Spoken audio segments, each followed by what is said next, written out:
Alright, so airbrushing this center section, we're going to be using the mask that comes with the kit that has, on this side it has the starburst pattern that's in here that you can actually use these pieces to fill in that.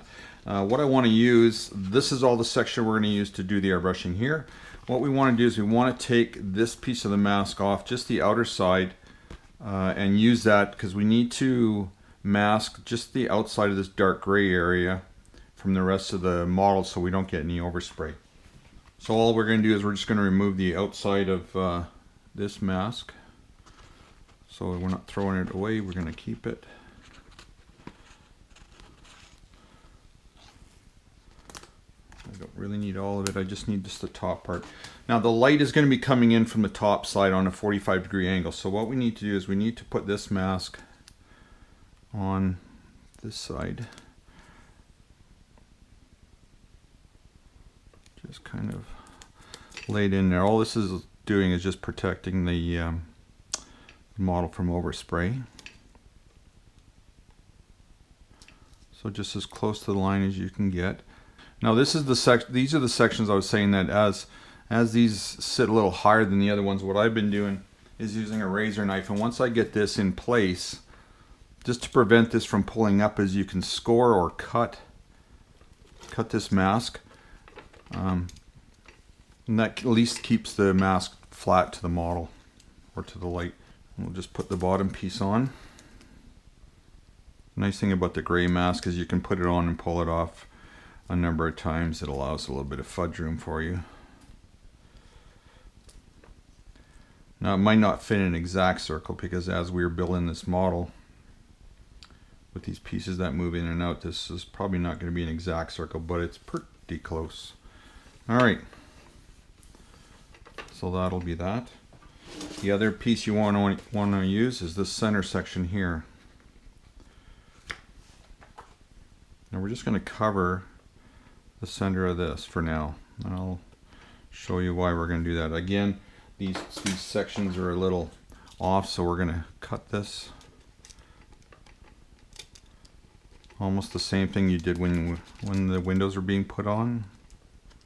Just so that it lays flat, just to protect that center section. And then I'm going to throw some masking tape around here just to kind of keep these areas clean, and we'll move on to the next step. Okay, like I said, we're going to have the light coming in from the top right corner on a 45-degree angle. So what we're going to kind of do is almost split this thing on a 45-degree this way. 45-degree this way.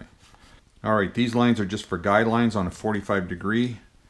We're going to be loading up our airbrush with some black paint, preferably flat, and we're going to paint probably just on this circle here, and then kind of create a curve going up this way. You'll see as we do this, and it's kind of the shadow line that's going to be created when this section of the I keep saying model, it's actually a light, but I like to use, let's just use the word model, is concave. You'll see how we do that with the airbrush here in a second.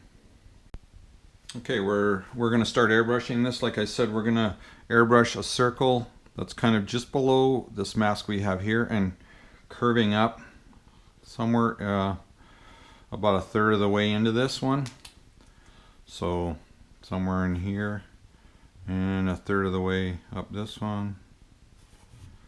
That's kind of our pattern. And we're going to be painting all the way to the edge, and we're just going to shade this in. We're not going to go totally black. We still want to see these lines through here, but just subtle. Okay.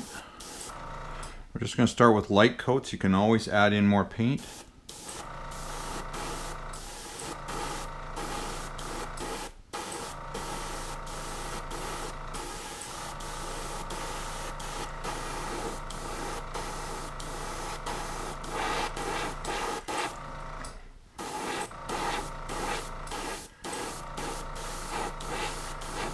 Okay, now that we've got all that done, what we need to do is we need to pull off these masks we put on the center.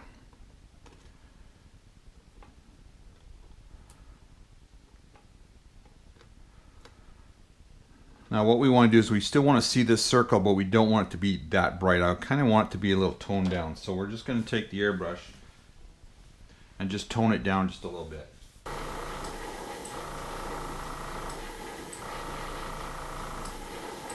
Okay, well that's all been done. That's all we need to do for that. We can now remove all those masks. We have some other masks we need to put on for that. So let's just take all this off.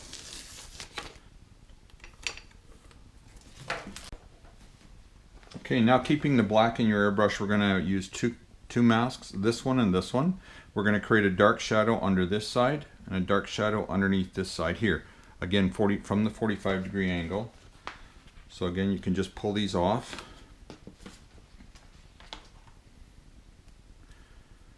And just kind of place them down here. And this is just going to create a shadow line underneath this center disc.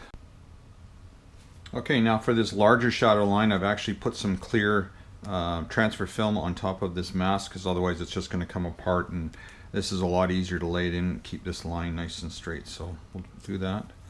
Pull that off.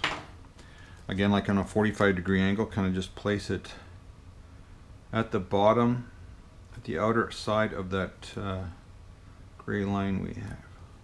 Now once we get this on, you can always reposition it if you don't like the way it's turned out. Now the